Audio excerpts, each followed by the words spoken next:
Bersama dengan Ustaz Fahrul bin Muhammad Joy di Konti. Assalamualaikum Ustaz. Waalaikumsalam warahmatullahi taala wabarakatuh. Kembali lagi kita hari ni, Sabon Minggu, InsyaAllah, berkongsi tajuk-tajuk yang memang sangat dekat dengan kehidupan kita. Yang mana di ujung nanti saya yakin akan ada banyak sekali lautan panduan yang Ustaz akan berikan. Dan hari ni kita nak sembang tentang kenali aib dirimu. Kita hari ni kadang-kadang banyak sangat membuka ataupun mencipta aib untuk orang lain sampai tak nampak yang kita punya. Mungkin kita sibuk buka orang, kita punya orang tak nampak lagi, mungkin Tuhan lindung. Jadi gambaran kepada apa yang kita nak bincangkan hari ni, silakan Ustaz. Assalamualaikum warahmatullahi taala wabarakatuh. Assalamualaikum. Alhamdulillah nahmaduhu wa nasta'inuhu wa nastaghfiruh. Wa na'udzu billahi min syururi anfusina wa min sayyiati a'malina. May yahdihillahu fala mudhillalah wa may yudlilhu fala hadiyalah. Wassalatu wassalamu ala Rasulillah wa ala alihi wa sahbihi wa man walah. Rabbi shrah li sadri wa yassir amri wahlul 'uqdatam min lisani yafqahu qawli. Subhanaka la ilma lana illa ma 'allamtana innaka antal alimul hakim.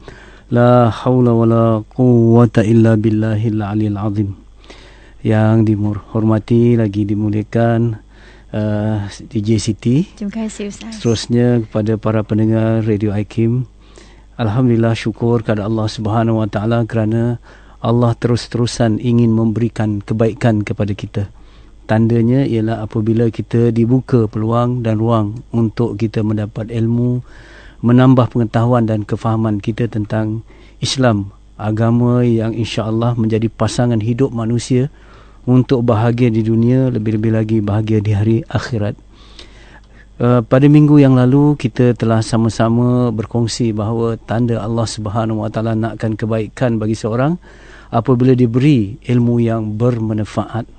Jadi tajuk hari ini merupakan kesinambungan ataupun sekuen saja daripada tajuk yang kita telah bincangkan pada minggu yang lalu, iaitu untuk ataupun tanda kita mendapat ilmu yang bermanfaat ialah apabila dengan ilmu itu semakin kenal kita kepada aib ataupun kelemahan, kesalahan dan dosa-dosa diri kita sendiri.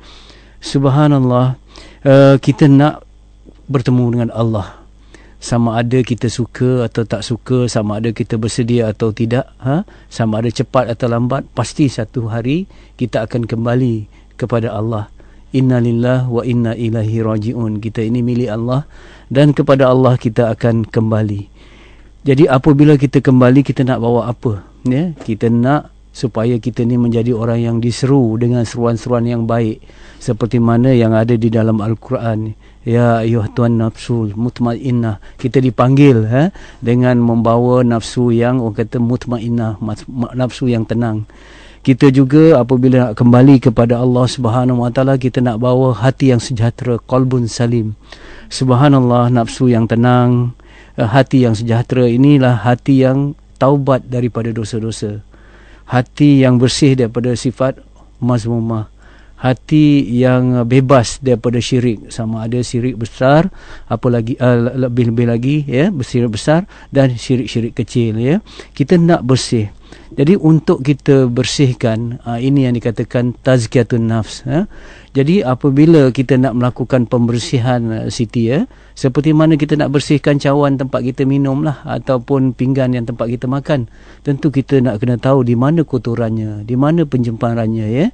Jadi apabila kita nak bersihkan diri, apabila kita nak bersihkan hati kita, apabila kita nak tenangkan hawa nafsu kita, kita kena first thing first, perkara yang pertama dan utama, kita kena tahu kotoran dia di mana, aib dia apa dan sebagainya.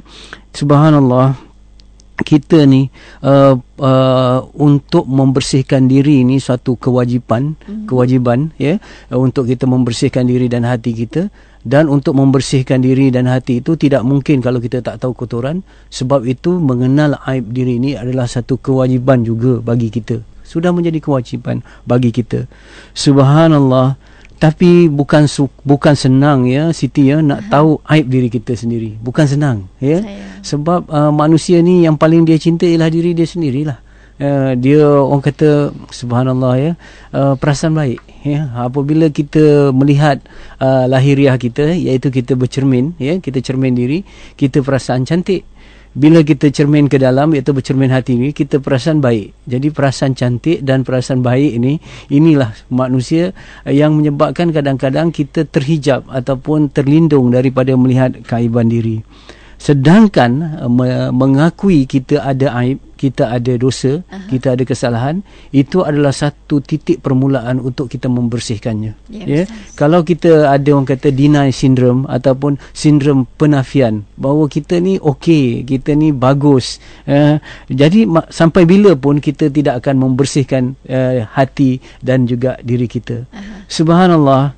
Mudah-mudahan ilmu yang kita dengar selama ini, sama ada dengar secara langsung daripada guru-guru kita, iaitu secara musyafahah, ya, kita berjumpa dengan guru-guru kita, ataupun kita membaca kitab-kitab atau membaca buku, ataupun kita mendengar radio seperti ini, ataupun kita melihat dalam kaca TV ilmu-ilmu ini, mudah-mudahan semakin bertambah ilmu kita, semakin kenal kita kepada aib diri kita. Pertama, betapa banyaklah dosa kita, ya, betapa banyak dosa kita hari ini, ya. Kalau kita lihat sangka-sangka hati kita, hasad, dengki yang ada dalam diri, kadang-kadang dosa ini tidak berbunyi, ya, dan dosa itu tidak berbau. Tetapi subhanallah, sekiranya dosa itu berbau, maka tidak ada orang yang boleh mendekati kita sebab busuknya bau dosa itu, ya. Kalaulah figur-figur yang ataupun pribadi unggul seperti Imam Syafi'i pun mengatakan bahawa dosa keumpama pepasir di pantai, dengan syairnya dan sebagainya, apatah lagi kita yang bukan Imam Syafi'i ini, ya.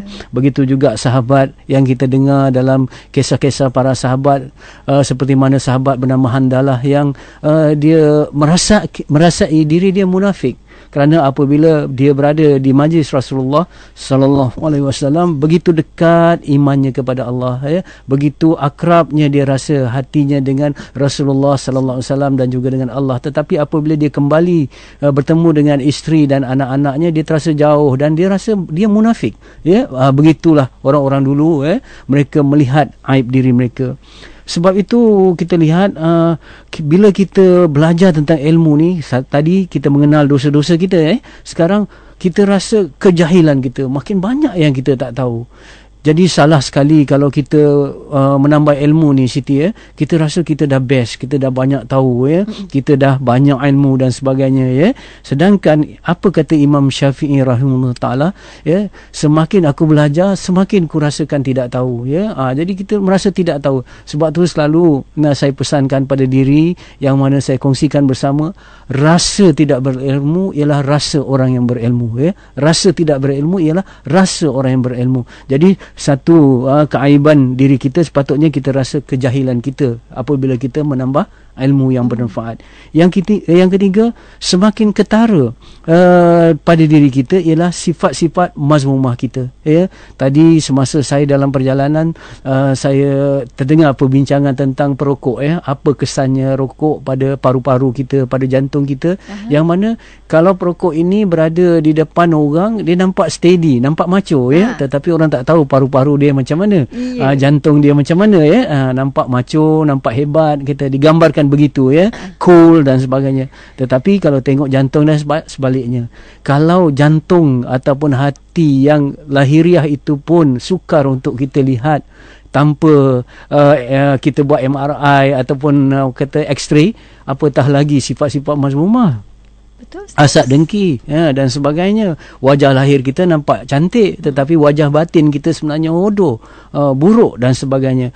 Kita tak rasa macam Sayyidina Umar Al-Khattab, ya, yang kita lihat apabila Sayyidina Umar ini selepas kewafatan Rasulullah, dia berjumpa dengan seorang sahabat bernama Sayyidina Huzaifah radhiyallahu anhu, dan Sayyidina Umar tahu Sayyidina Huzaifah ini penyimpan rahsia orang-orang yang munafik. Rasulullah bagi tahu Huzaifah saja, dia penyimpan rahsia orang-orang munafik. Jadi Sayyidina Umar ni berjumpa dengan Huzaifah. Kita ingat dalam persepsi saya lah waktu saya baca cerita ni, Sayyidina Umar ni kan kelihatan tegas, begitu garang, begitu hebat peribadinya. Tentulah dia nak kenal orang-orang munafik ni supaya dia ambil tindakan, supaya orang munafik ini tidak mengkucar mengkafir-kafirkan umat Islam. Tetapi sebaliknya apa kata kata Sayyidina Umar kepada Sayyidina Huzaifah, dia kata, agak-agak aku ni ada tak dalam senarai orang yang munafik tu.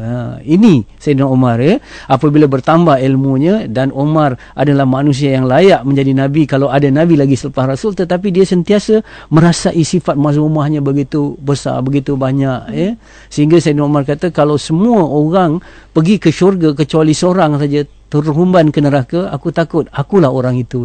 Jadi ini peribadi-peribadi, episod-episod sejarah yang kita lihat dalam kehidupan para salafus saleh, dalam kehidupan para sahabat, yang mereka itu apabila bertambah ilmu, Siti, bertambah kesedaran mereka tentang banyaknya dosa mereka, tebalnya kejahilan mereka, dan begitu hebatnya sifat-sifat mazmumah yang ada pada mereka. Subhanallah. Sebab itu kalaulah kita tahu keaiban diri kita, Siti, saya teringat satu hadis yang saya akan sampaikan secara umum sajalah. Saya tak pandai bahasa Arab, jadi saya ambil lah dia punya matan ataupun dia punya pengertian saja, Nanti ada di dalam neraka nanti orang yang akan diseksa dengan seksa yang paling ringan. Orang kata paling ringan di antara di dalam neraka tu, dialah yang diseksa paling ringan. Seksa yang paling ringan itu ialah dipakaikan sepatu ataupun kasut atau slipper, kita kata, daripada bara api neraka. Dipakaikan orang tu daripada bara api neraka, tetapi apa impak dia, apa kesannya? Menggelegak otak dia. Itu yang siksa yang paling ringan. Dan dalam hadis itu menyambung lagi bahawa orang ini merasakan dialah yang paling berat diseksa.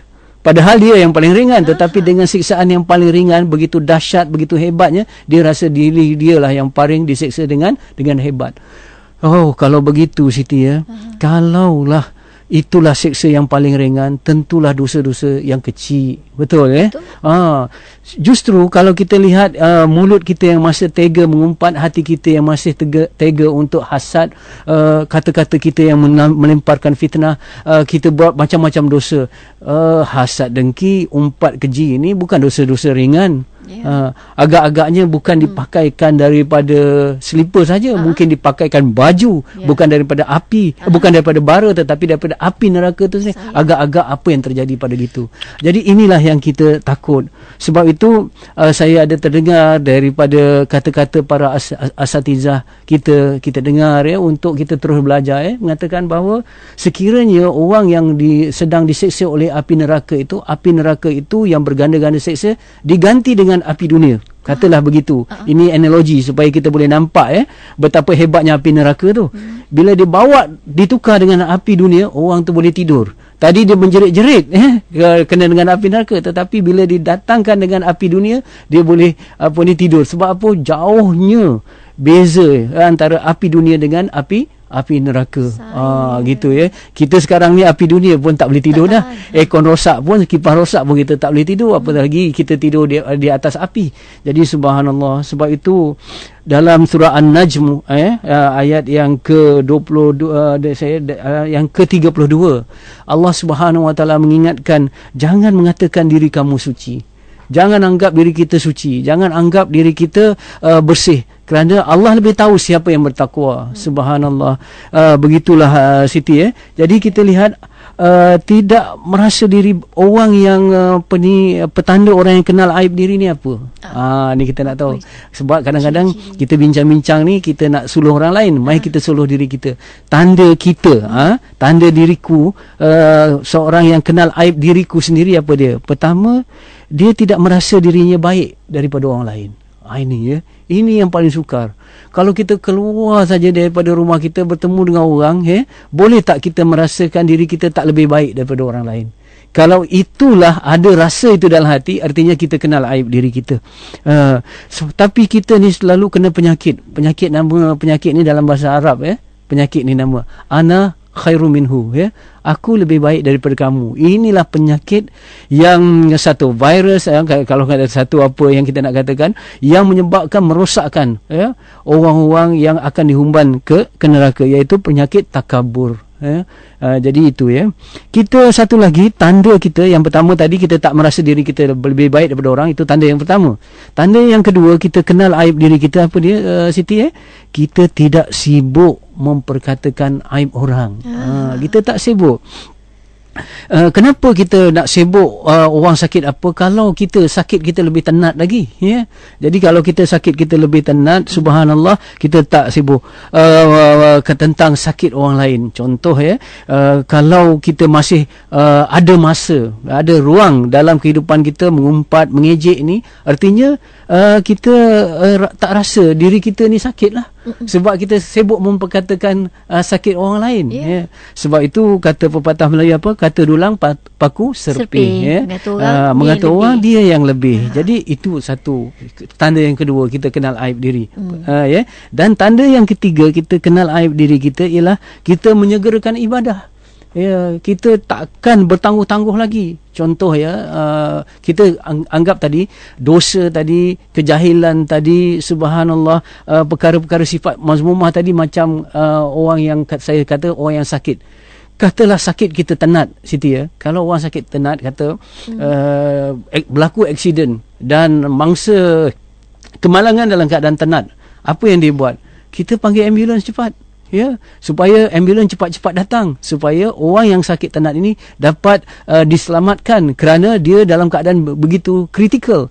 Jadi tanda kita mengenal aib diri kita, Siti, ialah apa dia? Kita tidak akan menangguhkan ibadah. Kita akan menyegerakan ibadah. Yalah. Kalau kita kata esok masih ada, kalau kita kata masih ada lagi masa untuk kita, subhanallah, waktu itu kita tak tahu aib diri kita lagi, ya. Kita tak tahu dosa itu dah nak mencengkam diri kita, ya, sebagainya. Sebab kita rasa kita dalam keadaan sihat. Contoh, Siti, ya, kalau kita kawan kita bagi tahu, kita kita cek diri kita, tengok kita ada, nauzubillah, ada penyakit kronik, bisa kata, apakah kita bertangguh? Tak. Kita segera cari ubat, kita segera cari doktor, kita segera cari rawatan, ya. Begitulah kalau orang tahu aib diri dia, dan aib diri ini lebih dahsyat daripada sakit lahiriah, maka dia akan menyegerakan ibadah. Ini yang penting, ya. Baik, sebab itu saya ada pengalaman sebulan dulu, sebulan yang lalu, tentang pergi ke bahagian kecemasan, ya. Kalau ambulans datang bawa kecemasan dalam pukul berapa, waktu pukul 1 pagi atau 2 pagi, rupa-rupanya di bahagian kecemasan di hospital ni, bila pesakit ada, terus dia diagnose ataupun dia periksa, Kalau orang tu misal kata dibagi kepada kategori warna hijau ada, kuning ada, merah. Kalau hijau, ini pesakit ringan. Maksudnya dia tak segera, maka diletakkan untuk dilayan oleh doktor yang lain. Itu berbaris panjang lah tu, ya. Tapi kalau dia pergi kategori kuning, itu dah separuh. Artinya dia diberi layanan yang kedua. Tetapi kalau kategori merah, yang itu tak ada tunggu-tunggu, terus potong queue. Ya, dia akan masuk sebab dia bila-bila saja nyawa boleh melayang kalau orang dah berbagi kategori merah. Agak-agak mazmumah kita ni tahap mana, hijau ke, kuning ke, merah ke, ya. Baik, mari sama-sama kita rasakan mazmumah kita, dosa-dosa kita di tahap merah, ya. Sebab itu kita kena segera berubat, ya, segera bertaubat, ya, segera menyegerakan ibadah. Ya, itu tanda yang keempat. Tanda orang yang kenal aib diri, dia segera dia bertaubat. Subhanallah, sebab itu para sahabat Rasulullah sallallahu alaihi wasallam di dalam kisah-kisahnya, mereka tidak merasakan kalau mereka kelipkan mata, mereka boleh kelipkan mata balik. Begitu. Saya dalam pada keadaan yang begitu singkat, sekelip mata tu boleh jadi ajal datang, ya. Mereka boleh mati datang dengan tiba-tiba. Subhanallah, sebab itu di dalam kitab-kitab tasawuf, Siti, ada satu tajuk, jangan panjang angan-angan, Kalau jangan panjang angan-angan, ialah kita kena besarkan cita-cita. Tapi angan-angan ni seolah-olah kita nak buat ini, kena mati boleh datang tiba-tiba, dan kita tidak boleh bertemu dengan Allah ketika aib diri kita begitu banyak belum diselesaikan dengan tuntas. Jadi artinya kita kena terus. Baik, sekarang sebagai akhir, saya sikit sebelum kita berkongsi dengan para pendengar, bagaimanalah caranya untuk kita kenal aib diri kita. Kalau kita nak tengok noda ataupun tengok pada wajah kita, senang, cermin, tetapi kita tengoklah wajah lahir kita. Tetapi kita nak tengok wajah batin kita ni bukan mudah. Saya dah kata tadi, kalau kita muhasabah diri, kalau kita ni perasan, kita rasa perasaan baik.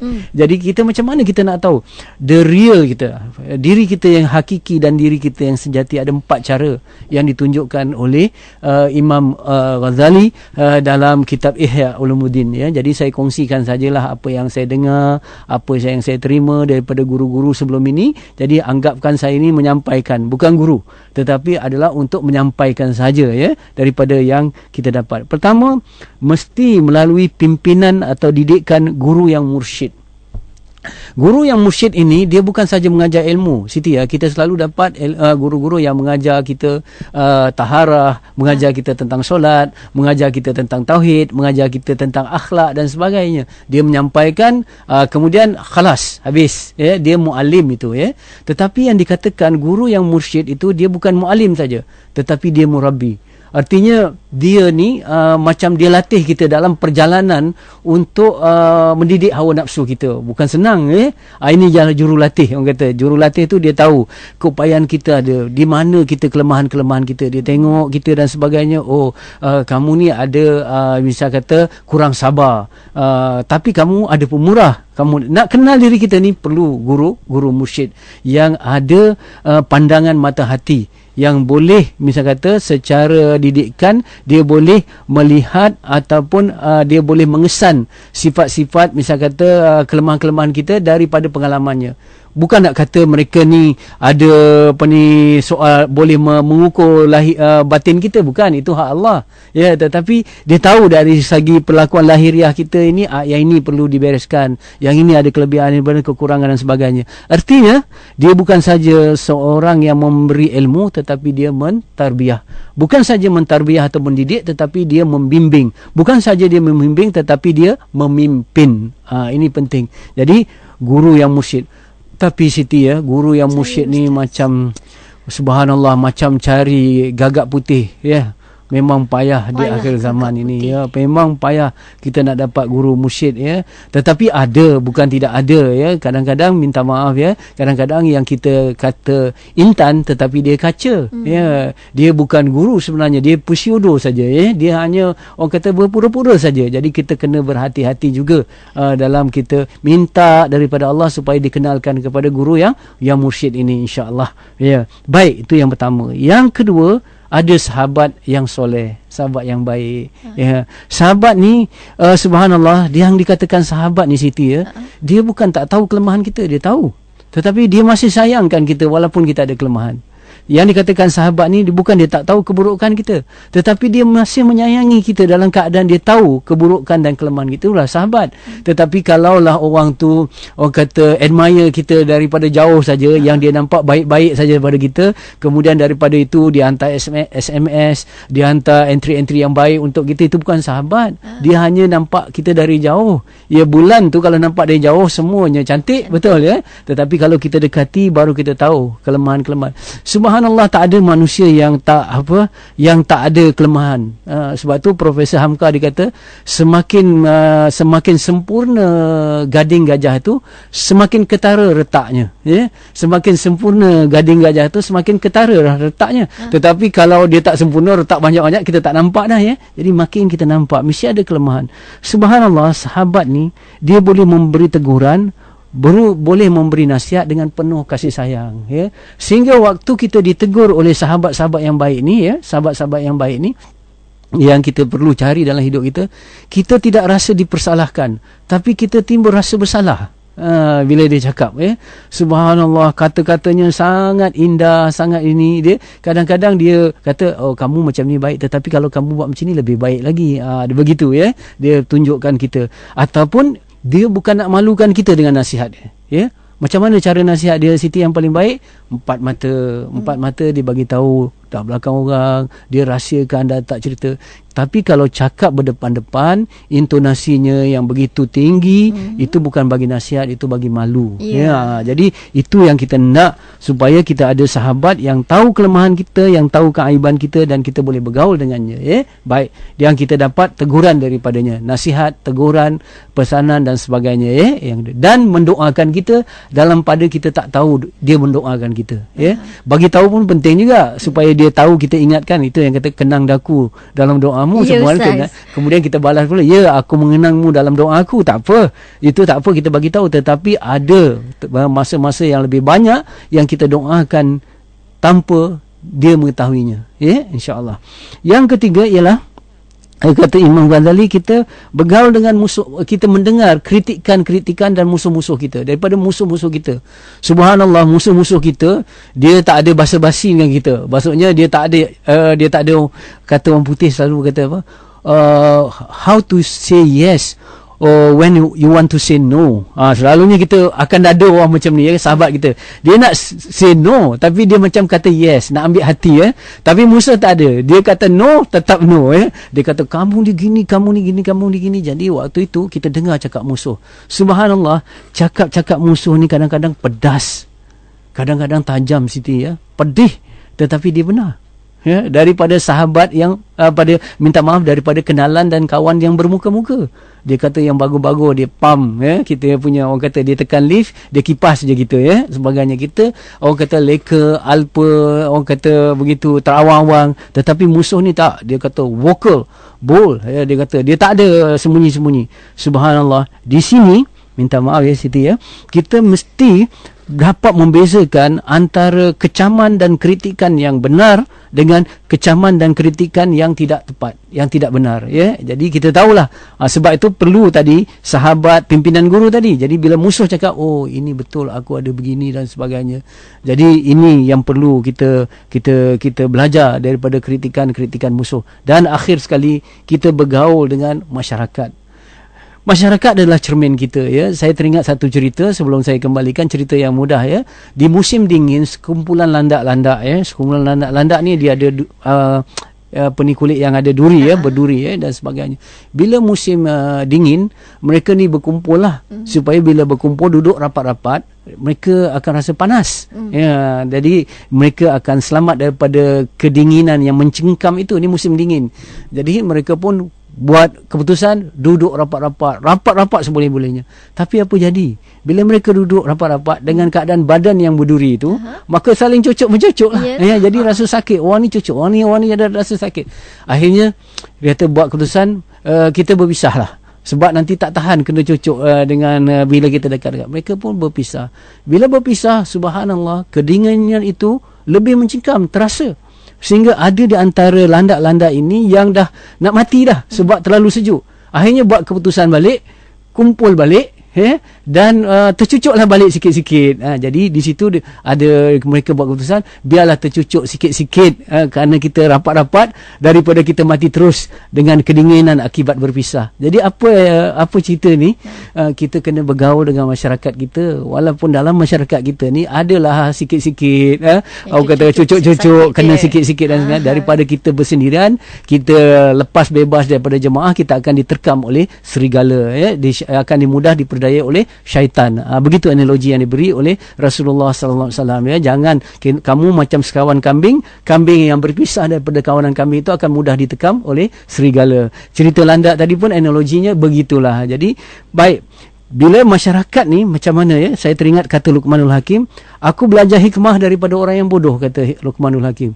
Orang tanya dia, kenapa dia belajar hikmah daripada orang yang bodoh? Kerana kata Luqmanul Hakim, apa saja orang yang bodoh cakap, apa saja orang yang bodoh, orang yang jahil ini buat, aku jadikan barrier ataupun sepadan untuk aku tidak melakukannya. Jadi orang bodoh, orang jahil, orang yang berdosa ni, bila dia buat satu, itu jadikan sempadan untuk kita tidak melakukannya. Betul, ya? Sekarang ni kalau kita buka surat khabar, kita buka media cetak atau media sosial, apa Siti dapat, ya? Banyak cerita-cerita yang minta maaf negatif. Jadi cerita-cerita negatif ini, walaupun negatif, kita boleh ambil positif. Kerana dengan apa? Dengan menjadikan apa akibatnya orang buat gini, ini dia punya kebodohan dia buat begini. Dengan kejahilan dia buat gini. Kita jadikan sempadan untuk tidak bercakap dan tidak melakukan perkara yang sama. Jadi mudah-mudahan sikit sebanyak pada pagi ini dapatlah kita jadikan perbincangan ini sebagai pencetus sedikit saja, ya, ke arah untuk kita mengenal aib diri kita, untuk kita berusaha untuk memperbaikinya sebelum kita bertemu dengan Allah Subhanahu Wa Taala. Ya, saya kembalikan kepada Siti. Terima kasih banyak-banyak Ustaz. Dan kita buka sekarang ruang kepada para pendengar. Anda juga boleh ikuti kami secara langsung, ya. Saksikan bagaimana kami bersiaran di Konti dengan melayari www.tvekim.my. Dan 3 cara untuk interaksi dengan kami di talian 03-6205 1500. Cara kedua, anda boleh SMS kami. Anda typekan IKIM, jarakkan soalan anda dan hantar ke 39111. Ataupun cara ketiga, boleh like kami di Facebook ikim.fm. Dan terus saja kita raikan kiriman daripada Awan Biru. Biru Awan tanya, boleh ke kita ceritakan apa kejahatan yang orang buat pada kita, pada orang lain? Adakah itu dikira mendedahkan aib orang ke? Dan bagaimana pula kalau kita mereka-reka cerita untuk memfitnah orang, mengaibkan orang? Dan sekarang zaman Facebook Ustaz, ya, macam-macam orang boleh, gambar pun orang boleh buat impose untuk memalukan orang. Macam mana Ustaz? Ya, sebab itu kita lihat, terima kasih, ya. Satu lagi, kita kata kita menceritakan kejahatan yang dibuat tak atas diri kita kepada orang lain, ya. Ini boleh dilihat daripada pelbagai dimensi. Dimensi pertama, sekiranya ini melibatkan kes-kes jenayah, kita kena ceritakan kepada polis, kepada IO, investigative officer, ya, kepada hakim, kepada saksi. Ini kita kena cerita kerana itu dalam bentuk jenayah. Ini suatu yang kita berbeza. Ini saya soal jenayah, ini soal tazkiyatun nafs lain. Kalaulah bisa kata kejahatan-kejahatan itu tidak melibatkan jenayah, katalah, ya, hanya orang tak suka kita, hanya orang umpat kita kerana muka kita macam ni, kerana gaya penampilan kita, kerana ada orang dengkikan kita, sebaik-baiknya Siti, ya, kita absorb saja. Kita tak ceritakan pada orang lain. Kerana apabila kita menceritakan kepada orang lain, satu, ya, kita sebenarnya bila menceritakan kepada orang lain, artinya kita menceritakan keburukan orang lain kepada orang lain. Ya. Subhanallah, dalam pergaulan beginilah Siti, ya, kita dah ada pengalaman. Saya sendiri kan, bukan pengalaman ilmu, tetapi pengalaman salah, ya. Kadang-kadang kita menceritakan sesuatu yang memang kita inginkan kebaikan, tetapi sebaliknya cerita itu disebarkan jadi viral di kalangan dalam perbualan, atau jadi viral dalam Facebook lah sekarang. Kalau dulu dia tidak menyelesaikan, kita cerita ke ini, jadi dia meneruskan cerita tu kepada yang lain. Artinya dia bukan nak selesaikan bila kita cerita pada dia, rupanya dia nak menyebarkan lagi. Satu. Sebab itu kita anggap begini sajalah Siti dalam pergaulan, ya, pada para pendengar dan pada saya sendiri. Saya nak pesan sangat pada diri saya, kalau ada orang lain menceritakan keburukan orang lain kepada kita, ya, pertama, ada kemungkinan dia akan juga menceritakan keburukan kita pada orang lain. Satu. Yang kedua, apabila dia menceritakan keburukan orang lain kepada kita, ya, misal kata, dah tentu yang dia tu dah buruk. Belum cerita dia betul, kita tak tahu benar atau tidak. Sebab itu dalam konsep Islam dia kata fatabayanu, hendaklah kita selidik. Jadi kalau dia dah cerita buruk pada orang lain, cerita tu betul belum tentu betul, cerita keburukan yang cerita pada kita. Tetapi dia tu dah confirm memang cerita yang buruk dan memang itu memang benda yang tak elok. Itu kecuali kalau dia kita ceritakan pada tadi kes-kes jenayah, kes-kes yang mesti diadili, kes-kes yang dikata melibatkan fitnah, yang melibatkan fitnah itu memudaratkan kita, yang kita kena mempertahankan diri. Itu kena jaga maruah diri. Contoh, ya, kata-kata orang kata tuduh kita na'uzubillah perkara-perkara yang aib daripada diri dan kita tak buat, dan dengan keadaan fitnah itu misal kata, ya, akan memudaratkan kita dan keluarga kita. Waktu itu kita kena bertindak, ya, dan sebagainya. Itu. Kemudian tentang mereka-reka cerita ni, ini yang pentingnya Siti, ya. Mereka-reka cerita ni dah mereka dah mengada-ngadakan, ya, kita superimpose dan sebagainya. Subhanallah. Sebab tu pada minggu yang lalu, ilmu dalam Islam ni dia bersanad. Bila bersanad ni, dia ada kata musyafahah, ataupun kita berdepan dengan guru tu sendiri. Guru tu belajar daripada guru dah. Sebab itu kata Imam Syafi'i, hendaklah kamu, anakku, sentiasa bertemu lutut dengan ulama. Artinya kena akrab dengan ulama. Ada kata Imam Syafi'i kata, hendaklah kamu sentiasa bersahabat dengan ulama. Sebab apabila ilmu itu dipindahkan daripada satu ulama ke satu ulama dengan sanad, iaitu rantaian ilmu, kita bukan saja dapat ilmu Siti, tetapi kita akan dapat melihat akhlak dan adab orang yang menyampaikan ilmu. Sebab tu saya baca melalui kitab-kitab dan juga perbincangan sahabat, ada di antara murid-murid pada guru-guru yang lampau, mereka tak mencatat. Bila guru mengajar, mereka tak mencatat. Ada yang mencatat, ada yang tak mencatat. Bila ditanya kepada yang tak mencatat tu kenapa, dia kata dia meneliti adab dan akhlak guru tu semasa dia menyampaikan. Subhanallah. Jadi itulah. Jadi bukan perpindahan ilmu saja berlaku, tetapi perpindahan akhlak dan adab juga berlaku ini. Dan bila ada sanad ini, artinya subhanallah, kita dapat guru-guru sampai kepada sahabat, dan sahabat membawa kepada Rasulullah. Jadi ilmu-ilmu ini terselamat daripada penyelewengan. Yang hitam dikata putih, yang negatif dikata positif. Tak, dia terjaga. Walaupun jarak antara kita dengan Rasulullah sallallahu alaihi wasallam dah hampir 1500 tahun, tetapi terus terjaga kerana adanya sanad itu, dan tidak ditokok tambah dan tidak dikurangkan ilmu ini. Sebab itu subhanallah, para ulama warisatul anbiya, macam ahli-ahli hadis, Imam Bukhari, Imam Tirmizi dalam Sunan Sittah yang 6 ni dah kumpul dah, dan hadis-hadis yang terkumpul tu memang sampai sanadnya kepada Rasulullah. Dan imam-imam yang 4 ini, kita tengok Abu Hanifah, imam yang pertama, kita lihat memang dia belajar daripada Hamad, gurunya, dan Hamad ni memang belajar terus kepada Sayyidina Umar, dan Sayyidina Umar daripada Rasulullah, sampai sanad itu. Dan kita belajar daripada mazhab Abu Hanifah. Kemudian Imam Malik mazhab Maliki memang belajar daripada Ibnu Umar, misalnya kata. Kemudian Imam Syafi'i belajar daripada Imam Malik, dan Imam Ahmad bin Hanbal belajar daripada Imam Syafi'i. Jadi semuanya tersusun begitu. Jadi kita kata ada sanad yang umum, ada sanad yang khusus. Dia sanad umum ni Siti, kita belajar daripada sekolah-sekolah dulu yang kita belajar ambil wuduk, mana ada sanad kalau kita, tapi sanad umum, kerana ini datang daripada kitab-kitab daripada mazhab Syafi'i. Begitu juga kita solat kita dan sebagainya, ada sanad tidak? Ada, itu sanad umum. Kita baca Quran, ada sanad umum.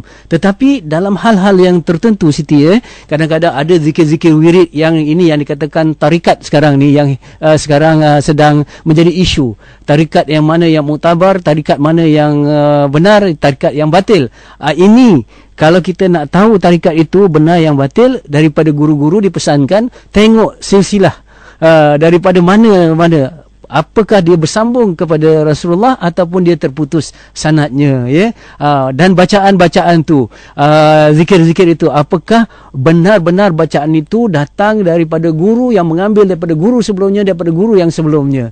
Jadi ini penting jadi tengok sekarang ni, kalau kita tengok Siti, sebagai perbandingan saja, Siti, seminggu dulu ada cerita tikus gergasi menyerang Subang Jaya, kan? Keluar dari viral. Kita pun terkejut, orang kata, bukan terkejut, orang kata dalam istilah budak-budak muda sekarang terkejut beruk, tengok begitu besarnya tikus tu. Jadi kita kata, ya Allah, apa yang terjadi ni, apa dan sebagainya. Rupa-rupanya dia hanya gambar yang dibesarkan begitu saja. Penafian yang berlaku, sedangkan cerita tu dah tersebar, cerita dia terima. Ini baru berapa hari, sebab kita belajar, kita ambil maklumat tu daripada apa? Internet, daripada Google, daripada Facebook. Tetapi kenapa kesahihan hadis, kenapa kitab-kitab yang tadi terus terpelihara walaupun dah jauh 1400 tahun lebih daripada kita? Sebab sanad tadi. Ini yang kata tadi, Jadi dalam hal ini Siti, itu yang kata tadi pada soalan tadilah, minta maaf saya terkembang, kan mereka-reka tadi, bukan saja mereka-reka cerita, mereka-reka keburukan orang lain. Kadang-kadang kita mereka-reka sampai ke tahap mereka-reka hadis, mereka-reka ini kata ulama ni kata begini, kata begini dan sebagainya. Jadi kita tak boleh ambil daripada internet ini atau sebagainya. Tetapi Siti, kita tidak boleh terus meninggalkan yang sanad. Okey, Tetapi yang kita belajar di masjid-masjid nanti, saya takut juga nanti yang ada sanad nanti dia mengecam yang tak ada sanad. Padahal orang yang belajar di masjid-masjid ini nanti ada anak murid yang tanya kalau belajar di masjid, ustaz sanad di mana ustaz? Dengan sebagainya. Sebab tu nanti dia akan timbul subhanallah kecelaruan lagi tengah masyarakat. Ya, yang ada sanad teruskan, alhamdulillah, syukur. Tetapi yang tidak ada sanad tadi bukan tidak ada sanad, tetapi ada sanad yang umum. Kita baca Quran selama ni, kita ambil wuduk, kita berzakat daripada mana? Daripada guru-guru yang datang daripada misal kata aliran pondok, datang daripada mana, mengaji di Azhar, mengaji di mana, di Jordan, mengaji di mana, di ini. Kalau kita tengok semua nanti tersambung sanadnya itu secara umum. Itulah jawapan saya Naif kepada persoalan yang minggu lalu Siti ingatkan saya supaya clarifiednya pada hari ini bagus Ustaz menjawab meraihkan. Baik, di hujung ni saya nak meraihkan juga sesempat mungkin Ustaz. Ada panggilan pemanggil daripada Seremban, Cik Muhammad, silakan. Soalan anda tu memang memedihkan Itu salah satu punca. Itu salah satu punca kita agak tidak adanya, mana maksudnya tidak adanya orang yang amal ma'ruf nahi munkar. Maknanya orang yang kecuali kalau kita rajin cari hanya dapat. Kalau hanya di sekitar kita, kalau kita tak cari, kita seorang susah nak jumpa. Mungkin pandangan tu Ustaz. Soalannya saya dengar di hujung tu, apa Siti boleh kita kongsikan, jelaskan macam kalau kita tengok kemungkaran tu, kalau kita cari baru jumpa ke macam mana? Saya punya fahaman begitu. Itu saya faham macam tu. Baik, amal ma'ruf nahi munkar ini adalah tugas yang diwariskan oleh para rasul kepada umat Nabi Muhammad ni. Kalau kita tengok umat Nabi Muhammad, dia kena melakukan tugas amal ma'ruf nahi munkar. Sehingga dikatakan dalam kitab-kitab, saya selalu merujuk kepada Imam Ghazali lah maksudnya ketika kita melakukan kemungkaran, tidak gugur hak kita untuk mencegah kemungkaran. Katalah saya juga melakukan kemungkaran itu, tiba saya lihat, minta maaf Siti Siti juga melakukan kemungkaran yang sama. Jadi tak gugur tuntutan saya mencegah kemungkaran itu walaupun saya sedang melakukan kemungkaran yang sama. Jadi artinya kalau tidak, dua salah saya. Satu, saya melakukan kemungkaran, yang kedua, saya tidak mencegah kemungkaran, dua salah. Tetapi sekiranya saya melakukan kemungkaran tapi saya mencegah kemungkaran, misal kata ada satu betul, satu salah. Tetapi bukan kita mencegah kemungkaran tu berpura-pura kita nak tunjuk baik, betul. Ini dalam keadaan begini Siti saya ada kelemahan. Saya ada kelemahan. Saya pun kadang-kadang tergoda, temptation tergoda untuk melakukan kejahatan. Tapi pada masa yang sama saya lihat masyarakat kita, jiran saya, adik-beradik saya, kawan-kawan saya juga melakukan kemungkaran. Apakah kerana saya juga jatuh dalam kemungkaran itu dan pernah melakukan kemungkaran itu, saya tak mencegah kemungkaran lagi? Tak. Nanti kalau buat begitu, nanti akan lebih berluasa kemungkaran itu. Maka apa yang perlu ialah saya terjatuh kepada kemungkaran, saya cuba baiki diri. Pada masa yang sama kadang selamat, kadang-kadang jatuh. Tetapi saya terus mengingatkan orang lain supaya tidak melakukan kemungkaran yang sama. Ini penting dalam kita mencegah kemungkaran. Jangan sampai kita tunggu jadi baik untuk kita menyeru kebaikan. Dan jangan jadikan alasan kita sedang melakukan kejahatan hingga kita tidak mencegah kejahatan. Artinya kita belum baik tapi kita anjurkan orang buat baik juga. Dengan usaha kita sedang berusaha jadi baik. Kita melakukan kejahatan, kita juga kena mencegah kejahatan. Dalam usaha kita mencegah kejahatan pada diri kita sendiri. Iaitu yang dia kata ta'awun, insya-Allah Kita tengok tangan yang kotor, tangan kita kotor, kita nak bersih baju ataupun kita nak basuh baju. Baju tu kotor, tangan kita kotor, kita bersih juga baju. Akhirnya apa Siti? Tangan bersih. Kita pun bersih, baju tadi pun bersih. InsyaAllah itulah analoginya yang kita boleh lihat. Baik, terima kasih banyak Ustaz. Ramai memberikan pandangan. Seronok sangat sebenarnya, tak sempat, masa terbatas. Kalau tajuk begini memang sangat menarik perhatian orang sebab hari kita melaluinya. Jadi ini je masa yang ada. Terima kasih banyak-banyak Ustaz Fahrul bin Muhammad Joy. Tajuk kita kenali aib dirimu. Moga-moga sama-samalah kita perhalusi dan juga ambil manfaat daripada apa yang Ustaz cakap tadi. Terima kasih Ustaz. Sama-sama Siti. Assalamualaikum. Waalaikumsalam warahmatullahi wabarakatuh.